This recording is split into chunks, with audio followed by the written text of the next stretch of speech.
Apat na bagay ang pwede mong gawin para ma-maintain ang iyong stingless beehive. Kumpara sa ibang uri ng bubuyog ay mas madaling alagaan ang mga stingless bees. Hindi sila kailangang bisitahin ng madalas at hindi rin sila pinakakain. Lalabas sila at kukuha sila ng kanilang sariling pagkain at saka babalik sa hive para ipunin sa mga honeypots.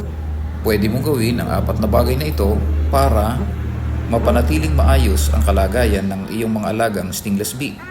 Number 1, linisin ang paligid para maiwasan ang susceptibility ng mga bubuyog sa mga predators.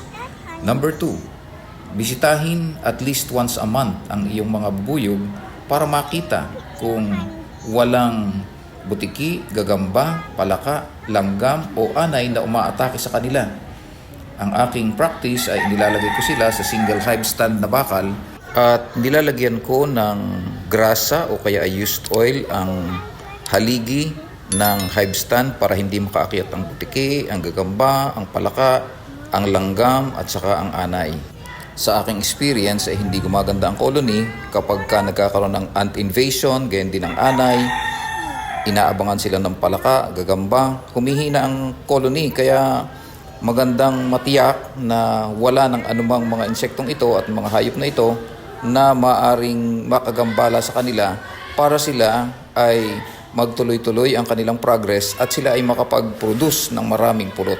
Pangtatlo ay buksan ang hive every 3 months kung hindi maulan para makita ang status ng colony at makagawa ng kaukulang adjustment para magpatuloy ang progress ng colony. Pang-apat ay maghanda para sa honey flow.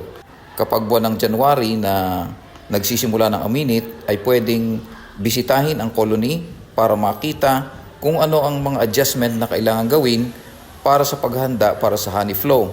Yung mga second layered na napuno na ay dapat nang lagyan ng third layer para maihanda sila sa honey flow. Gusto mo ba ng mga tips at basic training sa beekeeping? Ilagay mo lang sa comment sa baba at ipadadala ko sa iyo ang link libre para sa iyo. See you in the next video.